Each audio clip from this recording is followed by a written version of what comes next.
Pagdating naman doon sa mga representative of the victim, it's all rhetorics. It's all rhetorics. Walang not a single piece of substantial evidence because that is the basis of the ICC to determine whether there is substantial evidence to confirm the charges. Wala po. Yes!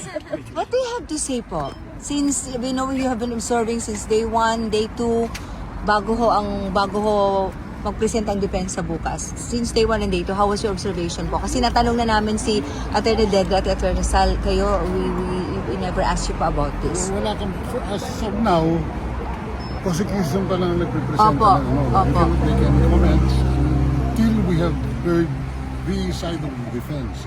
Pero ano masasabi po ninyo with the initial... Personally, I see it as a political something, political matter.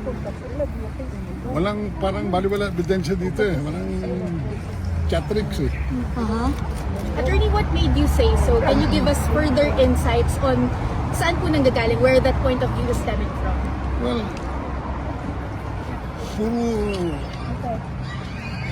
puro storya lahat na hindi natin alam anong oras, sino, kailan, no? Walang sufficient definiteness kung sino ang probably hindi natin alam ang procedure dito sa ICC, iba ang sistema nila, but as lawyers, Filipino lawyers, we expect something different. Bigyan nyo kami ng nakikita namin na masasagot namin ng tama. Attorney Medjaldea, could you tell us more about yung sa meeting yung kagabi with Kaufman? I mean, how was it? Ano lang yung socials lang yan. Okay. Hindi po na pag-usapan yung strategy or how the defense would approach? Alam mo, it's trabaho nila yan. We do not want to intervene with what they're going to do. Of course, kanila lahat yan. We're just here to observe. And we were hoping that we could get a glimpse of our beloved president. But unfortunately, hindi pwede. So that's where we are right now. Pero Attorney Kaufman mentioned that every hearing daw, you see each other and then you brainstorm, you deliberate. Dahil parang kinukuha rin ata ni Attorney Every Kaufman. hearing, I mean, at the end of the hearing ata nito, sir, the confirmation hearing ano lang, charges. the first time we met with him was last night. And the other day when we had a short talk during the lunch break, we didn't talk anything about strategy of the hearing. As you mentioned, kahit this is political, so kahit anong ebidensya. What do you mean by that? So, Hindi, personal na ano ko yun. Alright. Personal observation ko yun. Oo. Bigyan nyo kami ng laman para makita namin ano itong pinagsasabi. Kasi umpisa sa 3 patay, 4, naging 47, naging 5,000, naging 17,000. Where are we? Hindi accurate. And they're saying it's a crime against humanity. Have you watched yung mga criminal cases ng araw during the times of war? Ano yung crime against humanity? Hundreds of thousands being killed. Here, we're doing something. It's a national policy. Parang pakialam ng ibang nations dito na itong gusto namin gawin para tumahimik naman yung bansa namin. Pagod na kami.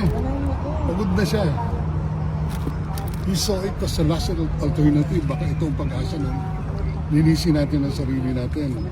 And we were on the right track. Unfortunately, our president had only 2 to 3 years to govern. No? Nabutan tayo ng COVID. 2 taon nang nawala sa kanya. Pero sa 2 taon na yon, ano nakita ninyo? Wala? Sabitin nyo nga ako. Marami, sir. Maraming nabago, sir. Ano naramdaman nyo? Sino best friend ng presidente? Kayo, ang taong bayan. No? Wala siyang iniisip. Hanggang ikukulong na lang siya, kayo pa rin na nga sa isip niya. Masasabi ko lang kasi ako huling kasama niya bago kami nagkahiwalay. So, ES, would you say na walang katotohanan yung common plan, yung parang sinasabi po, in-establish po ng prosecution during the confirmation hearing? Alam mo, ito nga, natutulog na lang kasi tulog na tulog. Nag-aabang na something substantial o matapos na ito. Wala kami nakikita.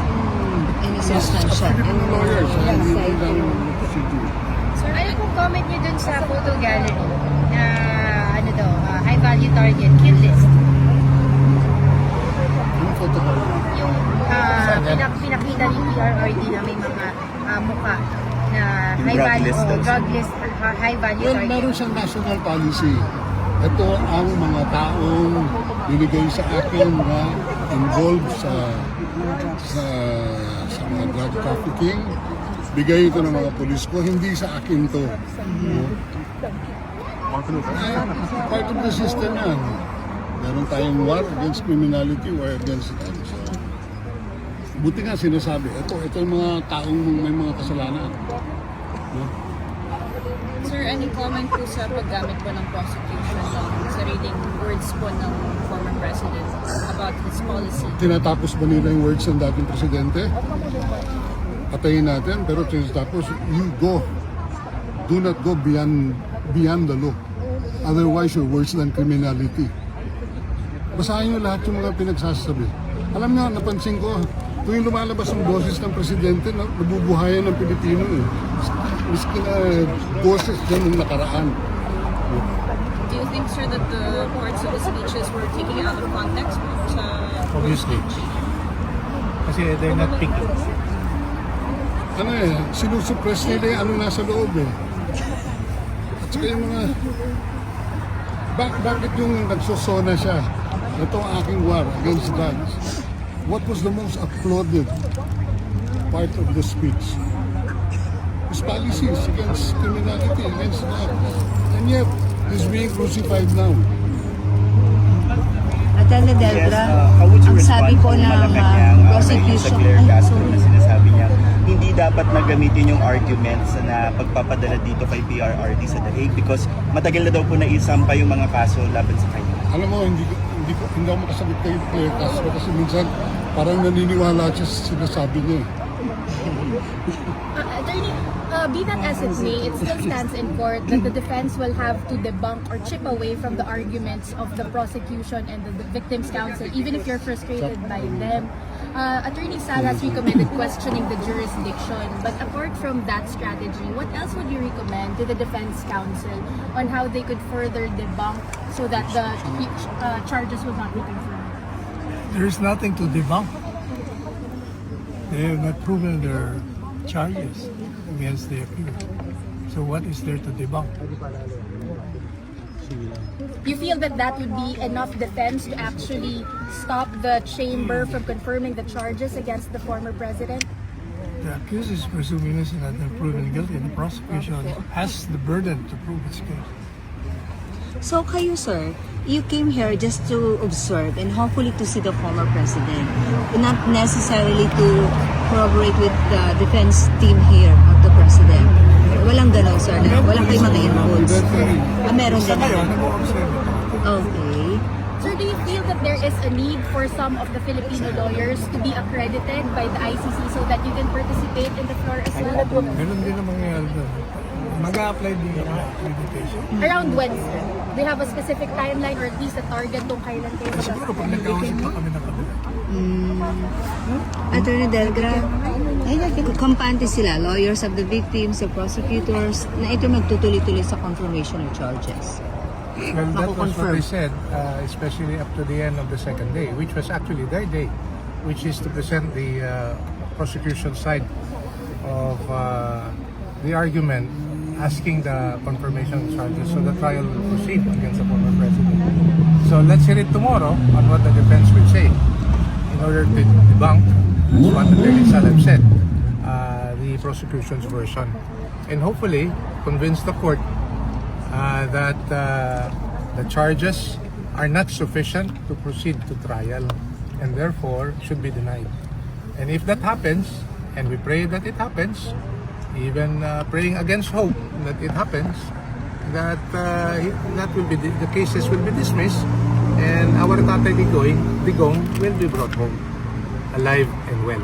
So meron mo kayo mga inaasahan na sasabihin or representa ng prosecution, rather, ng defense bukas? Is there time tomorrow sa third hearing?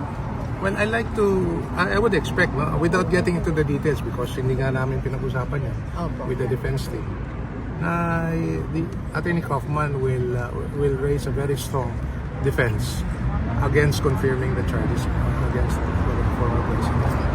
That despite na sinabi niyo hindi substantial ang present ng prosecution. I agree with that. Especially pagdating doon, well, himay natin ng konti. The prosecution obviously utilized, no? What we understand that there are about hundreds if not thousands of pieces of evidence that they have gone through and reviewed. We don't know what, we don't know where, what they are, but marami. And siguro, their strongest bet, they presented it yesterday. One of those was the video doon sa alleged shooting sa Agdao Public Market in Davao City. By the way, I'm from Davao City. I'm familiar with the place. Pagkatapos ng hearing yesterday, there was a quick rebuke from the author of that video. No? The journalist who took that video. And everything, according to him, is not what the ICC prosecutor was trying to portray before the ICC judges. So, yun po. Yun pa lang, talo na sila doon. Pagdating naman doon sa mga representative of the victim, it's all rhetorics. It's all rhetorics. Walang not a single piece of substantial evidence because that is the basis of the ICC to determine whether there is substantial evidence to confirm the charges. Wala po. It's all a rhetorical narrative to say that they even mention it's a war against the poor. Nakapagtataka yung former president po is close to the poor. At marami pong sinabi si Attorney Kaufman during the opening statement about the social reform agenda of the president. So, what is there to say that it is a war against the poor? It is a war against illegal drugs, yes. But certainly not against the poor. Attorney Medialdea, with the way things are going sa takbo po nung mga nakaraang araw, do you expect the prosecution to present their witnesses at this stage in the hearing? Wala pa. Not at this time. Confirmation of charges pa lang.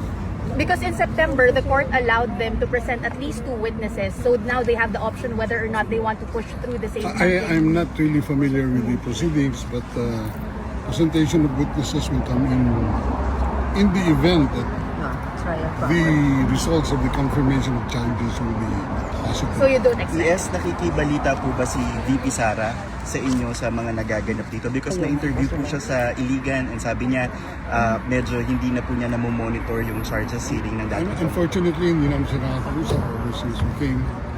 But who appointed you to be the Filipino Legal Counsel of PRP? Family.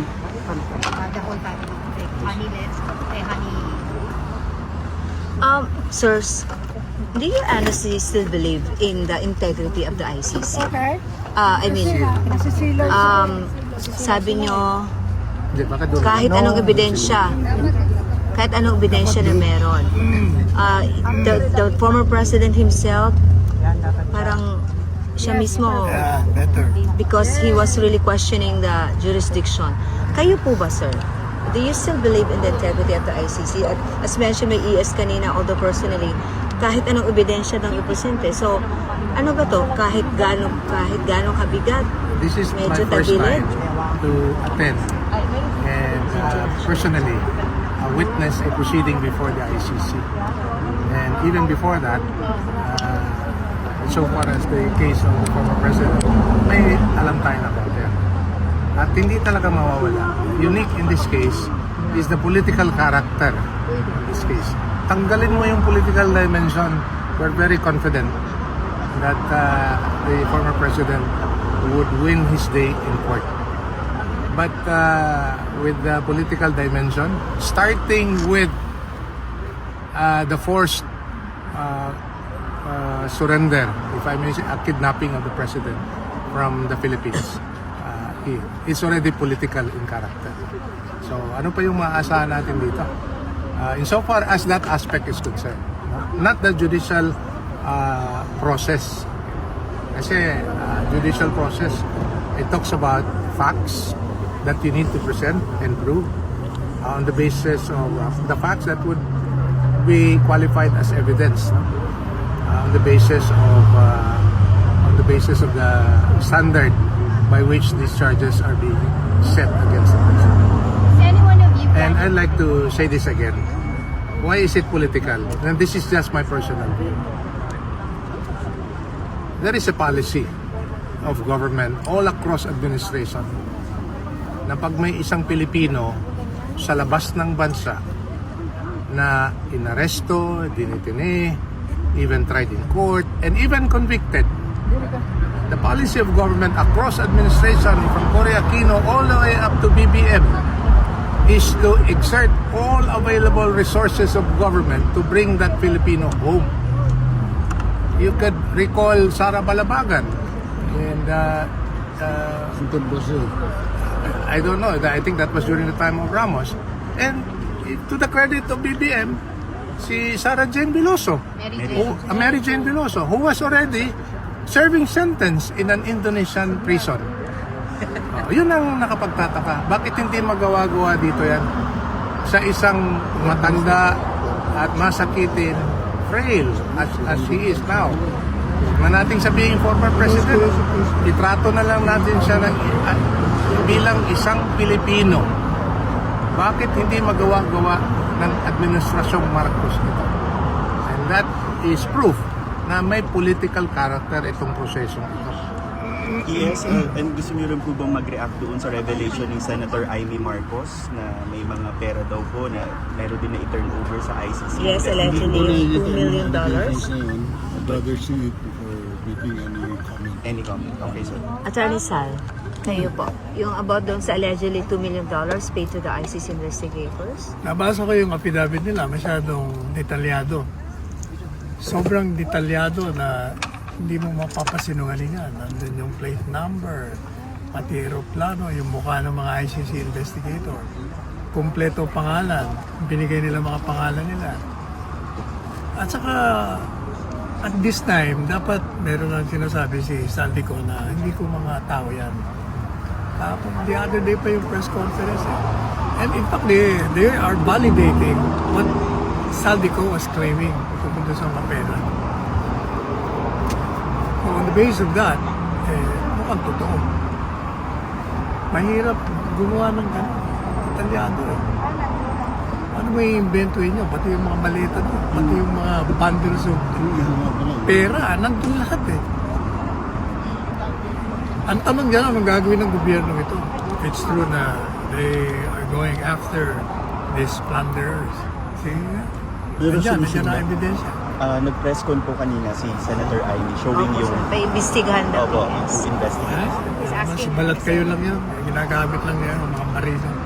Mas I'd rather focus on the baril. Sila ang tunay na sasabi ko. I'm not sure kung nasagot nyo na po. May application na po ba for you to become sa ICC as defense team, part of the defense team? As far as I know, my own son, Paulo, has applied for my accreditation. I see. So, meron po bang at araw, expect kayo na makakapasok at nadadalaw nyo na si dating Pangulong Hindi namin Duterte? alam yun kasi may mga requirements, may process yan. So, hindi namin alam how long it will take. Ano na yung panaginip namin na makita siya. Just to have a glimpse. Yes, when was the last time you've seen him? Well, The last time you saw PRR? 11. 15? 14. 14, 15, 16, 17, 18. Ng last month? No. Last year? Last year. Last year. Go 1 year na, sir. Alright. How do you feel, sir, that it's going to be 1 year na sa March 12 yung pag-surrender o pag-kidnapin natin yung Pangulo dito sa kustodiya ng ICC? I feel sad. Sad for him, of course.